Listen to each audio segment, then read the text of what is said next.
We've got one last teller who's going to help us bring it home. Carrie, can we welcome her to the stage?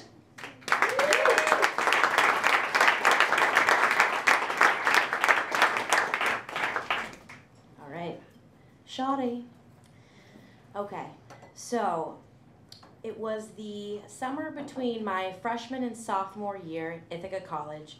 Big ol' liberal hippie college, and so me and my big liberal hippie friends decided we were going to have a reunion before we go back to school at the Bonnaroo Arts and Music Festival, this big old music druggy fest in Nashville, Tennessee.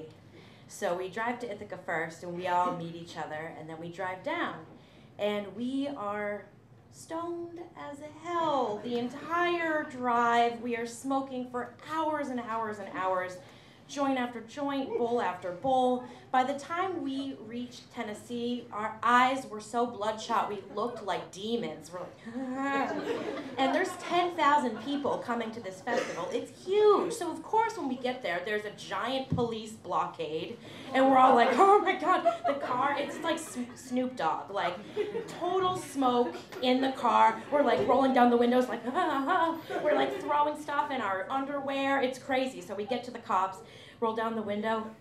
Hello, what are you here for? Bonnaroo?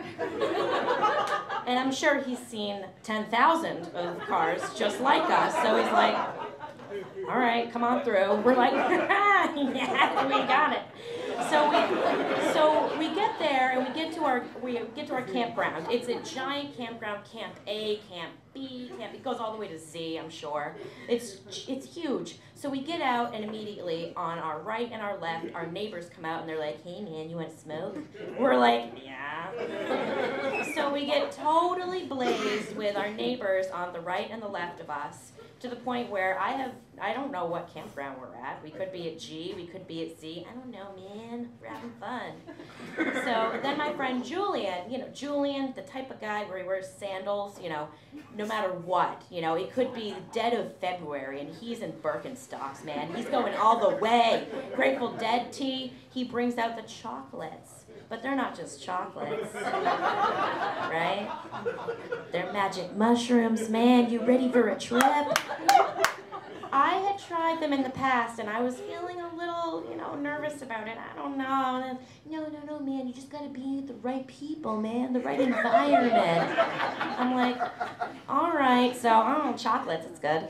So I eat them, and it had never rained as much as it rained that weekend, and it starts raining, and we're just, before we even get into the festival, we're just chilling in the car watching the raindrops fall, and I'm like, oh my God, it's beautiful. So finally, after it sets in and we're really feeling the shrooms, we get in line to get into the festival, and it just seems like forever, and I start getting nervous. The guy that's at the top of our line, he looks just like Mr. T. He means business. He's just like, and they're searching everyone's bags, and everyone has stuff on them. Come on, are you kidding me? We've got everything on us. So I'm like, so he's searching through my bag, and in my shroom mind, it feels like it's taking a half hour for him to go through my Rugrats backpack. I don't know what Rugrats. So, but we all hid everything in our underwear, so we thought we were clever. So we get into the festival, and the first act we see is a band called Chairlift. So me and my friend Danielle, we're sitting down and listening to the music, we're vibing. And all of a sudden, I'm sinking into the ground. And I look over at my friend Danielle, and I'm like, hey man, are you sinking into the ground? And she's like, hold on, let me see. No man, it's just the shrooms, don't worry about it. I'm like, oh, okay, all right. So the next act, my big group of friends and I, we have to decide, okay, Bruce Springsteen or the silent disco. Silent disco it's complete silence. It's just people with headphones just jamming out to like electro music. I'm like, that's where I'm going. So I go there and we all pop some E because why not? It's silent disco, man. So I'm on mushrooms, I'm on a lot of marijuana, and I'm on E, and I'm wearing this shirt. And the guy taking tickets for the silent disco, he looks, I swear to God, like Mad-Eye Moody from Harry Potter. He looks at me and he goes, "Get lobster?" And for some reason, that's just too much for me. I can't take it. No. So I decide, no, I'm gonna go see Bruce instead. I leave my friends, and then I go to find my other friends, but oh my gosh, it starts pouring, and I have no idea where any of my friends are now. I'm completely lost. The rain has killed my phone.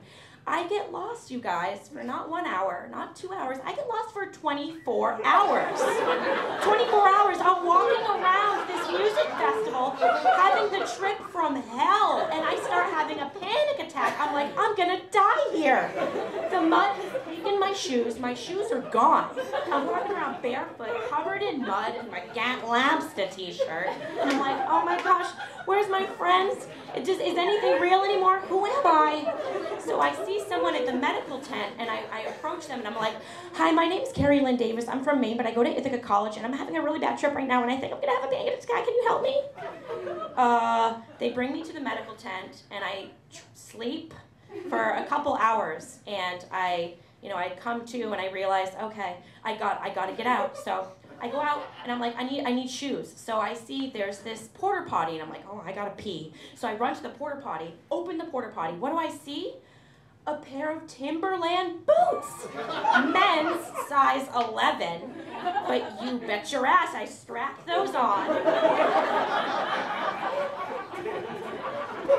And I go to the phone charging tent, and God was looking out for me because I plugged my drenched phone in, and it works. I call my friends, and they find me. And by the time they saw me, I looked like Carrie from the Stephen King movie, but with mud. I'm like, guys, next time, let's just go to Dave Matthews Band and have a few beers. Thank you.